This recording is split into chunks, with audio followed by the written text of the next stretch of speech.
টুনি, আমি বাজারে যাচ্ছি মাছ বিক্রি করতে। সকাল সকাল বাজারে না গেলে যে মাছগুলো সব বিক্রি করতে পারবো না। ঠিক আছে টোনা, তুমি বাজারে যাও, আমি রান্নাটা সেরে নিচ্ছি। এরপর টোনা বাজারে যায় আর মাছ বিক্রি করতে থাকে। তখন টোনার দোকানে একটা পুলিশ আসে। মিস্টার টোনা, আপনার নামে একটা অভিযোগ আছে, তাই আমি আপনাকে সাবধান করতে এলাম। কি বলছেন পুলিশ বাবু? আমার নামে অভিযোগ আছে? কি অভিযোগ পুলিশ বাবু? আমি শুনেছি আপনি বেআইনি কাজ শুরু করেছেন। মাছকে ইনজেকশন পুশ করে তাড়াতাড়ি বড় করছেন আর সেই মাছ বাজারে বিক্রি করছেন। কি বলছেন পুলিশ বাবু? আমি মাছকে ইনজেকশন পুশ করি? আমি সেই কতদিন থেকে মাছের ব্যবসা করছি, কখনো বেআইনি কাজ করিনি। আর আপনি আমাকে বলছেন আমি অসৎ উপায়ে রোজগার করছি? এটা আমি কখনো মানতে পারবো না। কি আপনি আমার মুখে মুখে তর্ক করছেন? আজ থেকে আপনি আর এই দোকানে মাছ বিক্রি করতে পারবেন না। আজ থেকে এই দোকান বন্ধ থাকবে। পুলিশ বাবু, আপনি এটা করবেন না। দোকান বন্ধ করে দিলে আমি সংসার চালাবো কি করে? এত কিছু আমি জানি না। আমি যখন বলেছি দোকান বন্ধ থাকবে, তখন দোকান বন্ধ থাকবে। এ কথা বলে পুলিশ সেখান থেকে চলে যায় আর টোনাও বাড়িতে ফিরে আসে। টোনা, তুমি আজ এত তাড়াতাড়ি বাড়িতে এলে যে? টুনি, আমাদের যে সব শেষ হয়ে গেছে।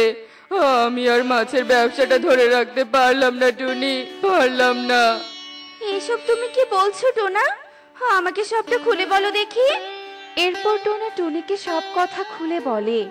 টোনা, আমার সবটা শুনে মনে হচ্ছে কেউ তোমার নামে মিথ্যে অভিযোগ করেছে। হ্যাঁ টুনি, আমারও তাই মনে হয়, কিন্তু কে করলো এমন কাজ আমি তো বুঝতেই পারছি না। তবে তাকে যদি আমি ধরতে পারি, তাকে আমি উচিত শিক্ষা দিব। এভাবেই সেই দিন কেটে যায়। পরের দিন সকালে টোনা কবুতরের কাছে যায়। কবুতর, তুই বাড়িতে আছিস? তোর সাথে একটু কথা ছিল। হ্যাঁ টোনা, বল। এই সময় কি মনে করে? আমি তো তোর দোকানেই যাচ্ছিলাম মাছ নিতে। কবুতর, আমার দোকানটা যে বন্ধ হয়ে গেছে। কে যেন পুলিশের কাছে আমার নামে মিথ্যে অভিযোগ করেছে। আমার হাতে একদম টাকা নেই, তাই তোর কাছে এলাম কিছু টাকা ধার নিতে। কি বলছিস টোনা? কে করলো এমন জঘন্য কাজ? জানি না রে কবুতর, কে এমন কাজ করেছে। আচ্ছা ঠিক আছে, তুই কোনো চিন্তা করিস না, আমি তোকে টাকা দিচ্ছি। তুই বরং টাকা নিয়ে বাড়িতে যা, আর কে তোর সর্বনাশ করেছে তাকে খুঁজে বের করার চেষ্টা কর। হ্যাঁ কবুতর, আমি তাই করছি। এরপর টোনা কবুতরের কাছ থেকে টাকা নিয়ে বাড়িতে চলে যায়। আমি টোনাকে এমন ভাবে ফাঁসিয়েছি না, টোনার তো দোকান বন্ধ হয়ে যাবেই। তার উপর টোনাকে আর কেউ বিশ্বাস করবে না। আমি তো এটাই চেয়েছিলাম। যাই হোক, টোনাকে বুঝতে দেয়া যাবে না যে আমি ওর নামে থানায় গিয়ে অভিযোগ করেছি। এসব কথা ভেবে ঈগল বাড়িতে চলে যায়। আর হঠাৎ আকাশ ঘন কালো হয়ে আসে আর কিছুক্ষণের মধ্যে বৃষ্টি শুরু হয়ে যায়। টোনা, বাইরে তো বৃষ্টি হচ্ছে। বৃষ্টির সময় তো অনেক মাছ পাওয়া যায়। তুমি বরং একটা কাজ করো, তুমি বাইরে গিয়ে খালপাড় থেকে মাছ মেরে নিয়ে এসো। আর মাছ যদি দোকানে বিক্রি করতে না পারো, তবে মাছগুলো অন্য বনে গিয়ে বিক্রি করে আসবে, কেমন? তাহলে আমাদের সংসারের অভাব কিছুটা হলেও দূর হয়ে যাবে। হ্যাঁ টুনি, তুমি ঠিক বলেছো। আমি এক্ষুনি মাছ মারতে যাচ্ছি। আমি আর হাত গুটিয়ে বসে থাকবো না। এরপর টোনা বৃষ্টিতে ভিজে খাল পাড়ে যায় আর সেখানে গিয়ে মাছ ধরতে থাকে। টোনার জালে অনেকগুলো ইলিশ মাছ ওঠে। তা দেখে টোনা অনেক খুশি হয়। আরে বাহ, জালে তো অনেক ইলিশ মাছ উঠেছে। এই মাছগুলো বরং আমি পাশের বনে নিয়ে গিয়ে বিক্রি করে আসবো। যাই, এখন আমি বাড়িতে চলে যাই। বৃষ্টি থেমে গেলে তখন পাশের বনে যাওয়া যাবে। টুনি, আমি মাছগুলো নিয়ে পাশের বনে যাচ্ছি বিক্রি করতে। আচ্ছা ঠিক আছে টোনা, সাবধানে যেও। টোনা মাছ নিয়ে পাশের বনে যেতে থাকে। তখন টোনার সঙ্গে ঈগলের দেখা হয়। আরে টোনা, তুই মাছ নিয়ে কোথায় যাচ্ছিস? আমি তো শুনেছি তোর মাছের দোকানটা বন্ধ হয়ে গেছে। হ্যাঁ ঈগল দাদা, তুমি ঠিক শুনেছো। কে যে আমার নামে এত বড় একটা বদনাম রটালো আমি বুঝতেই পারছি না। তুই না বুঝলেই যে আমার সুবিধা। কারণ কাজটা যে আমি করেছি। ঈগল দাদা, আমি তো বাজারে দোকান খুলে মাছ বিক্রি করতে পারবো না, তাই পাশের বনে মাছগুলো নিয়ে যাচ্ছি যাতে সংসারের অভাবটা দূর করতে পারি। যাই, আমার আবার দেরি হয়ে যাচ্ছে। আচ্ছা ঠিক আছে টোনা, যা, আমাকেও বাড়িতে যেতে হবে। এরপর টোনা সেখান থেকে চলে যায়। এই শয়তান টোনা তো দেখছি থেমে থাকার পাত্র নয়। এত কিছু করলাম, তবুও পাশের বনে যাচ্ছে মাছ বিক্রি করতে। না, আমাকে আবার কিছু একটা করতেই হবে মনে হচ্ছে। আগে দোকানে যাই, তারপর কালু মিলে কিছু একটা ভাবা যাবে। ঈগল দাদা, তুমি আমাকে কেন ডেকে পাঠিয়েছো বলো তো দেখি। কালু, তুই তো জানিস আমি টোনার নামে থানায় অভিযোগ করেছি, যার কারণে পুলিশ এসে টোনার বাজারের দোকানটা বন্ধ করে দিয়েছে। আমি ভেবেছিলাম টোনা ভেঙে পড়বে, কিন্তু এখন তো দেখছি টোনা দিব্যি মাছ বিক্রি করে বেড়াচ্ছে। সে না হয় বুঝলাম ঈগল দাদা, কিন্তু এখন তুমি কি করতে চাইছো? আমি চাই ওই টোনাকে এই বন থেকে তাড়াতে, তবেই আমি শান্তি পাবো। এগুলো কালু কাক যখন এসব কথা বলছিল তখন কবুতর এসে তাদের সব কথা শুনে ফেলে আর তাদের বলতে থাকে, ছি ঈগল দাদা, তুমি যে এত নিচু মনের পাখি তা আমি আগে জানতাম না। তুমি কি করে পারলে টোনার মাছের ব্যবসাটা বন্ধ করে দিতে, তাও আবার মিথ্যে কথা বলে? তোমার দোকানে না আসলে তো আমি জানতেই পারতাম না। কবুতর, তুই আমাদের ভুল ভাবছিস, আমরা অমন কিছুই করিনি। আমি তোমাদের সব কথা শুনে ফেলেছি। আসলে তোমরা বুদ্ধি করে টোনাকে ফাঁসিয়েছো। আমি এক্ষুনি টোনাকে গিয়ে সব কথা বলে দেব। এরপর কবুতর টোনার কাছে যায় আর টোনাকে গিয়ে সব কথা খুলে বলে। আর সব শুনে টোনা বলতে থাকে, কি, ঈগল দাদার কালু মিলে আমাকে ফাঁসিয়েছে? আমি তো বিশ্বাসই করতে পারছি না। আমি এক্ষুনি থানায় যাব আর পুলিশকে সব কথা খুলে বলবো। আমি ঈগল দাদাকে অনেক বিশ্বাস করেছিলাম, আর সে কিনা আমার সাথে এমনটা করলো। হ্যাঁ টোনা, তুই তাই কর, ওদের দুজনের শাস্তি পাওয়া দরকার। টোনা দেরি না করে থানায় যায় আর পুলিশকে সব কথা খুলে বলে। আর পুলিশ টোনার সাথে ঈগলের দোকানে আসে। মিস্টার ঈগল, আপনি নাকি টোনার নামে মিথ্যে অভিযোগ করেছেন? না পুলিশ বাবু, ওসব মিথ্যে কথা, আমি কিছুই করিনি। ঈগল দাদা, তুমি সত্যিটা স্বীকার করো, নয়তো পুলিশ বাবু তোমাকে কঠিন শাস্তি দিবে।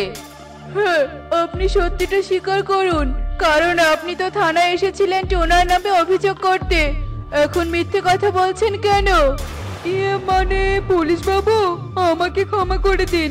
আমি টোনার নামে মিথ্যে অভিযোগ করেছিলাম, দয়া করে আমাকে শাস্তি দিবেন না। পুলিশ বাবু, দেখেছেন তো আমি কিছুই করিনি। আপনি শুধু শুধু আমার মাছের দোকানটা বন্ধ করে দিয়েছিলেন। আপনার উচিত ছিল আরো ভালো করে সত্যিটা যাচাই করা। হ্যাঁ টোনা, আপনি ঠিক বলেছেন, আমারও অনেক বড় ভুল হয়েছে। ঈগলের কথা বিশ্বাস করে আপনার দোকানটা বন্ধ করে দেয়া। আমি আজকে আপনার দোকানটা খুলে দেওয়ার ব্যবস্থা করছি, আর এই ঈগলকে আমি থানায় নিয়ে যাচ্ছি। এরপর পুলিশ ঈগলকে থানায় নিয়ে যায় আর এভাবেই ঈগল তার চালাকির শাস্তি পায়। অন্যদিকে টোনার দোকান আগের মতো চলতে থাকে। দেখলে তো বন্ধুরা, যাকে যত বেশি বিশ্বাস করা হয় সে তত বেশি ঠকায়। তাই যাকে তাকে বিশ্বাস করা ঠিক না। এমনই সব মজার মজার শিক্ষণীয় টুনি পাখির গল্প দেখতে আমাদের সাথেই থেকো। আর গল্পগুলো কেমন হচ্ছে তা কমেন্টে জানাতে ভুলো না কিন্তু। বাই। টুনি, ভ্যানে তাড়াতাড়ি মিষ্টিগুলো তুলে দাও, আজ সব মিষ্টি বিয়ে বাড়িতে যাবে। এই তো সব মিষ্টির কার্টুন ভ্যানে তুলে দিয়েছি। টোনা, আজ ফেরার সময় গাভীর জন্য তুমি ভুসি আর কাঁচা ঘাস নিয়ে আসবে, কেমন? আচ্ছা টুনি, নিয়ে আসবো। বড্ড দেরি হয়ে গেছে, এবার তো আমি চলি। তুমি গাভীকে দেখে রেখো, ওদের ঠিক করে যত্ন নিও। ওদের জন্যই যে আমাদের সংসার ঠিক করে চলছে গো। এরপর টোনা ভ্যান নিয়ে চলে যায় আর টনি তার গোয়াল ঘরে গাভীদের যত্ন নিতে থাকে। আরে টোনা, ভালোই হলো তোর দেখা পেয়ে। শোন, দুদিন পর আমার মেয়ের জন্মদিন, 10 কেজি ছানার মিষ্টি লাগবে। আমাকে কিন্তু 10 কেজি মিষ্টি দিতেই হবে। এত কম সময়ের মধ্যে এতগুলো মিষ্টি? আচ্ছা ঠিক আছে, আমি ঠিক সময়ে মিষ্টি পৌঁছে দিব। টোনা ভ্যান নিয়ে এক বিয়ে বাড়িতে আসে আর বিয়ে বাড়িতে মিষ্টির ডেলিভারি দিয়ে টাকা নিয়ে সেখান থেকে চলে যায়। টোনা মিষ্টির ব্যবসা করত, পাখিদের বাসায় বাসায় সে মিষ্টির ডেলিভারি দিত। টুনি, গাভীদের জন্য কচি কচি ঘাস নিয়ে এসেছি, যাও তাড়াতাড়ি ওদের খেতে দাও। ওদের জন্যই আমাদের মিষ্টির ব্যবসা ভালো চলে। যদি ওরা বেশি বেশি দুধ দেয় তবে আমিও বেশি মিষ্টি ডেলিভারি দিতে পারবো। এরপর টুনি গাভীদের খাবার খেতে দেয়। এভাবে মিষ্টি ডেলিভারি দিয়ে টোনার সংসার ভালোই চলছিল। কিন্তু হঠাৎই টোনার 3 গাভী এক বিরল রোগে আক্রান্ত হয়ে পড়ে আর কিছুদিনের মধ্যেই মারা যায়। গাভী মারা যাওয়ার কারণে টোনা অনেকের বাড়িতে মিষ্টি ডেলিভারি দিতে পারে না। এই টোনা, টোনা, বেরিয়ে বলছি, তোর কারণে অনুষ্ঠানের বাড়িতে আমার অসম্মান হয়েছে। মিষ্টি যখন দিতে পারবি না তখন অর্ডার নিয়েছিলি কেন? বেরিয়ে বলছি, বেরিয়ে। তোর কারণে সবার সামনে আমি অপমানিত হয়েছিলাম। আমার অ্যাডভান্সের টাকা আমাকে ফিরিয়ে দে। হ্যাঁ, আমাদের টাকা ফিরিয়ে দে। কি রে, ঘর থেকে বেরোচ্ছিস না যে? টুনি, ওরা আমায় পেলে টাকার জন্য খুব মারবে। ওদের অ্যাডভান্সের টাকা তো সব শেষ হয়ে গেছে। তুমি বাইরে গিয়ে বলো আমি বাড়িতে নেই। এরপর টুনি ঘর থেকে নিচে নেমে আসে আর সব পাখিদের বলে, টোনা বাড়িতে নেই। কতদিন আর কথা বলবি? টোনা নিশ্চয়ই ঘরে আছে আর টুনি আমাদের মিথ্যে বলছে। চলো সবাই টুনির ঘরে চলো। এরপর সব পাখিরা একজোট হয় আর সকলে একত্রে টুনির ঘরের দিকে যেতে থাকে। এদিকে টোনা পাখিদের আসতে দেখে জানালা দিয়ে পালিয়ে যায়। আরে, মনে হচ্ছে টোনা পালিয়েছে। কতদিন আর আমাদের থেকে পালিয়ে বেড়াবে? ধরা তোকে পড়তেই হবে। এরপর সব পাখিরা চলে যায় আর এদিকে টোনা পালিয়ে উত্তরের গহীন জঙ্গলে চলে আসে। এবার আমি কি করব? এত টাকার ঋণ হয়েছে যে ঘরবাড়ি জমি জায়গা বেচেও তা শোধ করতে পারবো না। সৃষ্টিকর্তা পথ দেখাও, সৃষ্টিকর্তা পথ দেখাও, নয়তো আমাকে তুলে নাও। হে কি, কেভাবে আর্তনাদ করছে? এরপর টোনা আশেপাশে খুঁজতে শুরু করে আর হঠাৎ সে একটা কুঁড়ে ঘর দেখতে পায়। তারপর টোনা সেই কুঁড়ে ঘরে গিয়ে দেখে সেখানে এক বৃদ্ধা যন্ত্রণায় আর্তনাদ করছে। হে কি বুড়িমা, তোমার কি হয়েছে? তুমি এমন করছো কেন? আমার অনেক জল তেষ্টা পেয়েছে, তাছাড়া পায়ে আঘাত পাওয়ার কারণে বিছানা থেকে উঠতেও পারছি নে। তোমাকে উঠতে হবে না, দাঁড়াও আমি তোমাকে সাহায্য করছি। এরপর টোনা বৃদ্ধাকে জল খাওয়ায়। এরপর কিছু জড়িবুটি এনে বৃদ্ধার পায়ে লাগিয়ে দেয়। বুড়িমা, কিছুক্ষণ পরেই তোমার পায়ের ব্যথা ভালো হয়ে যাবে। তুই খুব ভালো পাখি। তা বাচ্চা, তুই এই গহীন বনে কি করছিস? এরপর টোনা তার সাথে ঘটে যাওয়া সমস্ত ঘটনা খুলে বলে। সব শুনে বৃদ্ধা বলে, তুই খুব ভালো, তুই আমাকে সাহায্য করেছিস, তাই আমিও তোকে সাহায্য করব। এই নে, আমি তোকে খুশি হয়ে উপহার স্বরূপ এই লাল মরিচের গাছ দিচ্ছি। এই লাল মরিচ তোর সকল সমস্যার সমাধান করবে। সামান্য এ লাল মরিচের গাছ আমাকে কিভাবে সাহায্য করবে? এটা কোনো সাধারণ মরিচ গাছ নয়।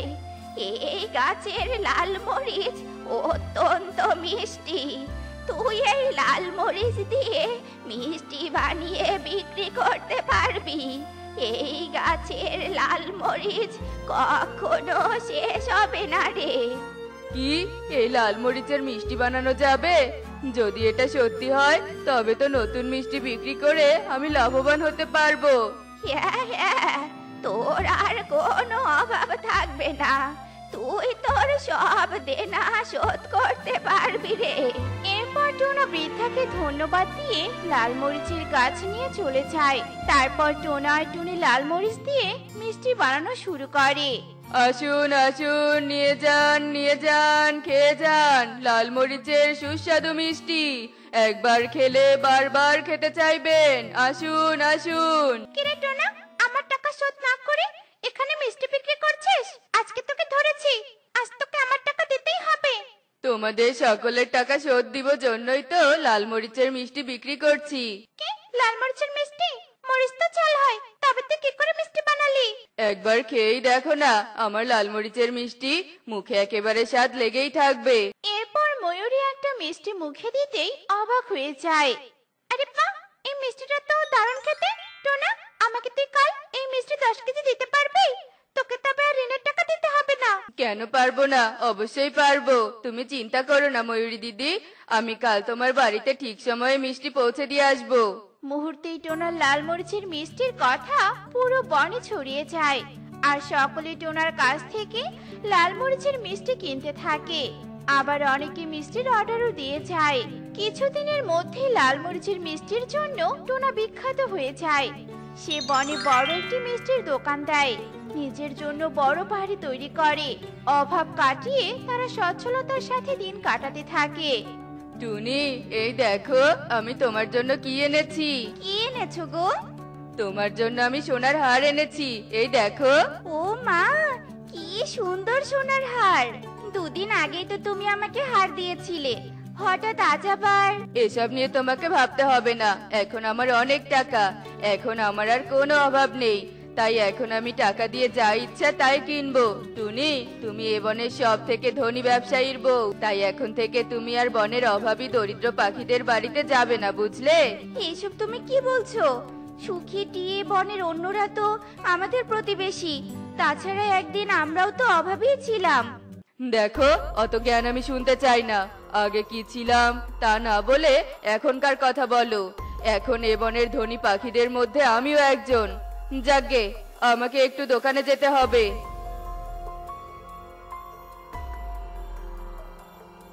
এ কি, এই বুড়িটা আবার কোথা থেকে এলো? ছি ছি, গায়ে কি নোংরা! এর জন্য তো আমার কাস্টমাররা চলে যাবে। এই বুড়ি, আয়, তোমার এখানে কি চাই? হ্যাঁ, বের হও, বের হও আমার দোকান থেকে। ছি, গা থেকে কি গন্ধ আসছে! তুই আমাকে চিনতে পারছিস না? আমি তোকে একদিন সাহায্য করেছিলাম। সে তো আমিও তোমায় সাহায্য করেছিলাম, শোধবোধ হয়ে গেছে। এখন এখান থেকে বের হও দেখি, যত সব। তুই অনেক অহংকারী পাখি, অহংকারের বশে তুই আমার কথা মনে রাখিসনি। আমি তোকে এত যশ খ্যাতি দিলাম, আজ আমার জন্য তুই এত ধনী হয়েছিস, সেই তুই আমার উপকার স্বীকার করলি না। তোর সব ধ্বংস হয়ে যাবে।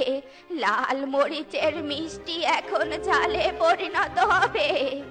এই বলে বৃদ্ধা সেখান থেকে চলে যায়, আর টোনার সব মিষ্টি ঝাল হয়ে যায়। ও মা গো, কি ঝাল গো! ঝাল, ঝাল! ঝাল, ঝাল, ঝাল! শয়তান টোনা, ঝাল খাইয়ে আমাদের মারতে চাস? সব পাখিরা ঝালের জন্য টোনাকে টাকা না দিয়ে চলে যায়। এদিকে টোনার অর্ডারও বাতিল হতে থাকে। ধীরে ধীরে টোনার অর্থ সম্পদ সব কমে যায়, আর টোনা আবারও দরিদ্র পাখিতে পরিণত হয়। বন্ধুরা, আমাদের সর্বদাই উপকারের উপকার স্বীকার করা উচিত, আর কখনো কোনো কাজে অহংকার করা উচিত নয়, কেননা অহংকারের ফল কখনোই ভালো হয় না।